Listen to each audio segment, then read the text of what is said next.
በሰማዕትነት አረፈ። ኤርምያስ ወናሁ ይመጽእ ለሊሁ እግዚእ ኢየሱስ አምላክ ወልደ አምላክ ወይከይድ ውስተ ደብረ ዘይት ወይሃሪ አሰርተው ክሌተ እፀወ ዘይት ሐዋርያተ። እነሆ የአምላክ ልጅ አምላክ ኢየሱስ ክርስቶስ ወደ ምድር ሰው ሆኖ ይመጣል። 12 ደቀ መዛሙርትን ይመርጣል። በደብረ ዘይት ተመላልሶ ያስተምራል ብሎ ተስፋውን አየ። ነገር ግን ከዚህ የተስፋ ዘመን ሳይደርስ ቃል ሥጋ ሳይሆን በድንጋይ ተወግሮ አረፈ። ነቢዩ ዳንኤል ድንጋይ ከረጅም ተራራ የሰው እጅ ሳይፈነቅለው ሲወርድ የቆመውን ምስል ሲቀጠቅጥ አየ። ያ ረጅሚቱ ተራራ ድንግል ማርያም ናት። የሰው እጅ ሳይፈነቅለው የወረደ ያለ ዘር አብሲ ያለ ወንድ ዘር ከድንግል ማርያም የተጸነሰ የድንግል ማርያም ልጅ አካላዊ ቃል ነው። ነቢዩ ዳንኤል ይሄንን አይቶ ከዚህ ተስፋ ሳይደርስ በድንጋይ ተወግሮ አረፈ። እሱም ተሰናበተ። ያዕቆብ ወደ ቀድሞው ልመልሳችሁና 120 ዓመት ሙሉ ሲያለቅስ ኖረ። አንዳንድ ጊዜ የእግዚአብሔር ቃል ሃይማኖት ለሌለው ሰው የሚጣረስ ይመስላል። ያዕቆብ አባቱ ይስሐቅ ሲባርከው እምነ ስፍሃ ለምድር ወምነ ጠሉ ለሰማይ ይኩን በረከትከ ከመጼና ገዳም ይኩን ጥቀ ጥንቁቀ ዘባረኮ እግዚአብሔር ጤና መዓዛሁ ለወልዴ። ከመጼና ገዳም ጥቀ ጥንቁቀ ዘባረኮ እግዚአብሔር ጤና መዓዛሁ ለወልዴ። የልጄ የያዕቆብ ሽታ መዓዛው እግዚአብሔር እንደባረከው ምድር ነው። በረከት ከሰማይ ጠል ከምድር ስፋት ድረስ ይሆንልህ አለው። ያዕቆብ ይህንን በረከት ሳያገኝ 120 ዓመት በሙሉ ዓይኑን በለቅሶ አጥፍቶ በስደት ሀገር የዕለት እንጀራ ሽቶ ከብሮ ከሚኖርበት ከኢየሩሳሌም ወርዶ በግብፅ ወርዶ ልጆቹም ለባርነት ተሰጥተው ከአባቱ ከአብርሃም መቃብር እንኳን ሳይቀበር በአግባቡ በሀገሩ በርስቱ ሳያርፍ በስደት ሀገር ተስፋውን ሳያይ ሙቷል። በዚያው እግዚአብሔር ያዕቆብን ውብ አድርጎ ፈጥሮታል፣ ለበረከትም መርቆታል። ያን በረከት ግን አላገኘም። መዋዕል የሰ ተመልከቱ ምዕት ወእስራ እማንቱ ወባይቱ ወሃልቃ በንባዜ ወኩያተ ኮናኒ ወሃልቃ በንባዜ።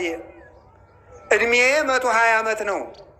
120 ዓመት ሁሉ በለቅሶ አለቀ። ዘመኖቼ ዘመነ መከራ ሆኑብኝ ይላል። እሱም እያለቀሰ የክርስቶስን ሰው መሆን ሳያይ አረፈ። ይስሐቅንም እግዚአብሔር ባረከው። በአብርሃም በልጁ በአባቱ አድሮ እምይስሐቅ ይሰመይ ለከ ዘር ወበዘርእ ከይትባረኩ ኩሎሙ አሕዛበ ምድር።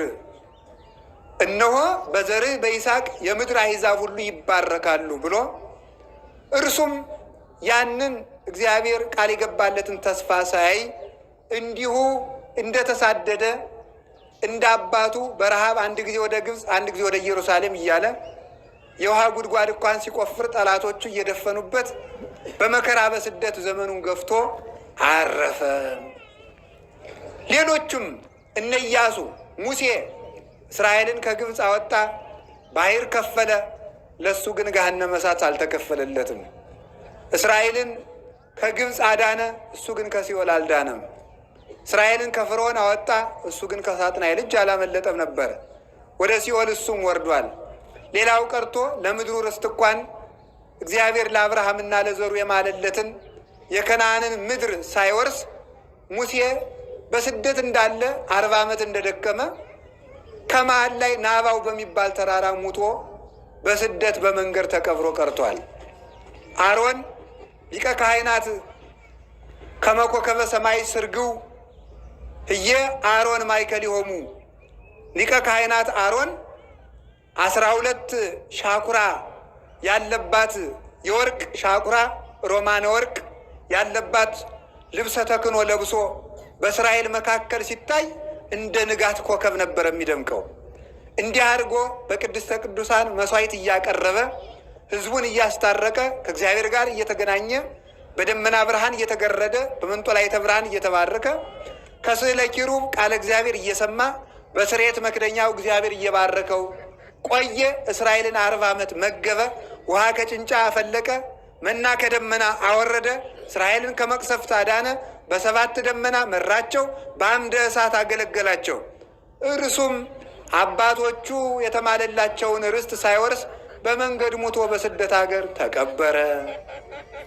ኢያሱ ከሙሴና ከአሮን ተቀብሎ ግዙፋነ ክሳድ የሚሆኑ ልቡናቸው የደነደኑትን እነዚህን ክፎችን እስራኤልን ታቦተ ጽዮንን አሸክሞ እየሰበከ ዮርዳኖስን ሰንጥቆ አሻግሮ የኢያሪኮን ግንብ በ7 ዑደት 7 ጊዜ ዙሮ በእልልታ አፍርሶ ለአብርሃም ለዘሩ የተማለለትን ማርና ወተት የምታፈሰውን የከነዓንን ምድር አውርሶ እሱ መንግሥተ ሰማያትን ሳይወርስ ወደ ሲኦል ወረደ።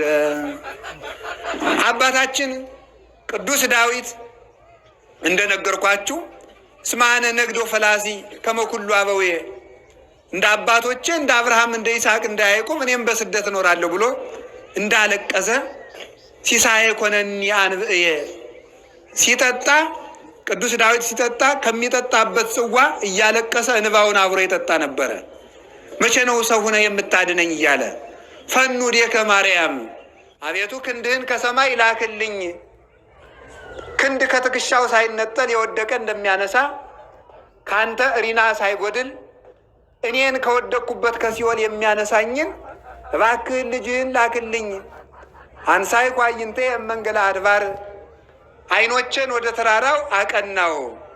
የታመመና የተጨነቀ ሰው ዓይኑን ወደ ተራራ ቀና አድርጎ ያያል።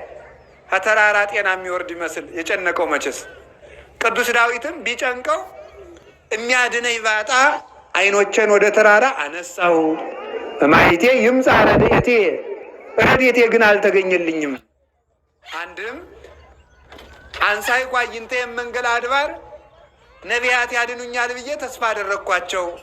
እማይቴ ይምጻ ረድኤቴ፣ ረድኤቴ ከማን ይገኝልኝ? የትኛው ነቢይ ያድነኛል?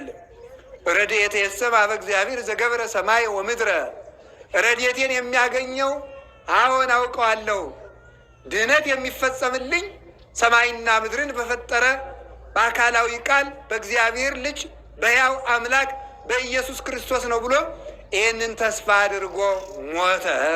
ቅዱስ ዳዊትም እንዲሁ አንቀላፋ እግዚአብሔርን አገልግሎ። ሌሎችም ነቢያት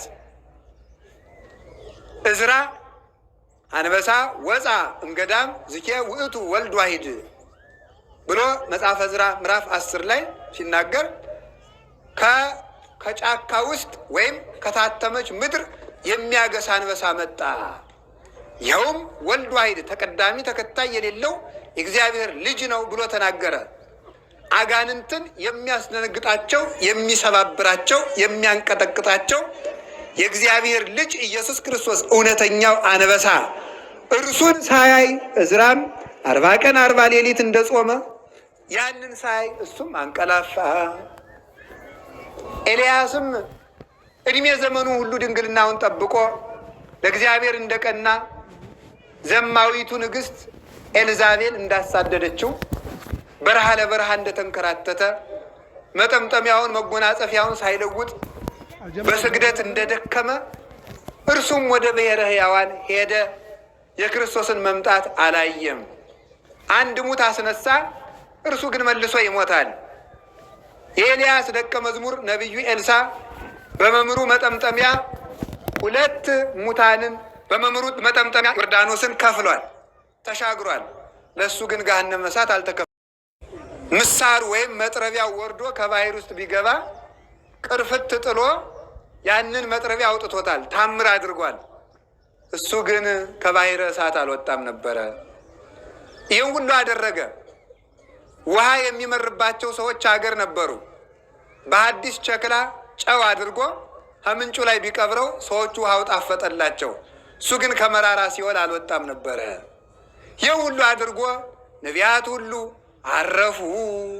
እንዲህ እያሉ ከሄዱ በኋላ እነ ዘካርያስ፣ እነ አሞጽ፣ እነ ሶፎንያስ ሌሎችም እየተሰደቡ ይሄን አንተ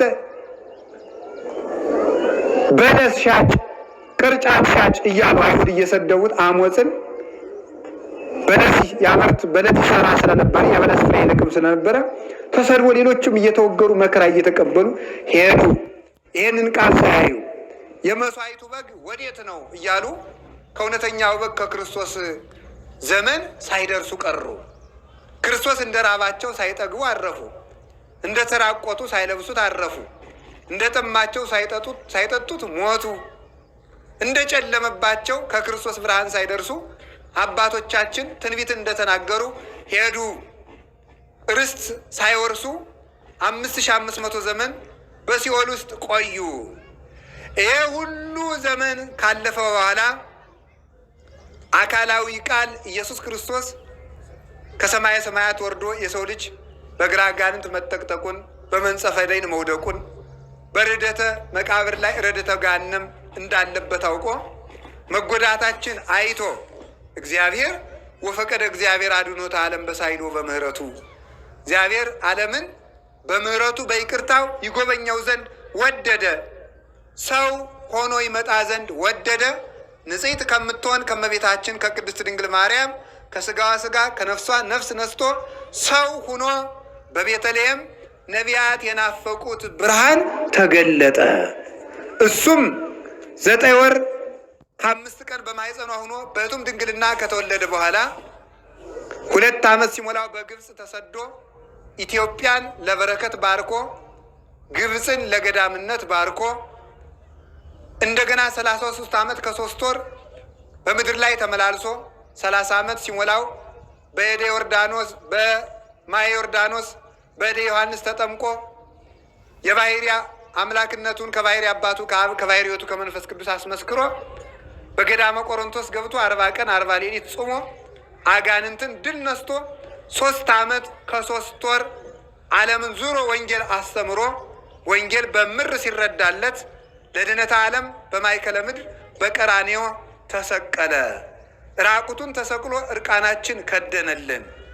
እሱ ተርቦ የሕይወት እንጀራ የሚሆን ሥጋውን ቆርሶ ሰጠን። እርሱ ተጠምቶ የሕይወት መጠጥ የሚሆን ደሙን ሰጠን። እሱ ወድቆ እኛን አነሳን።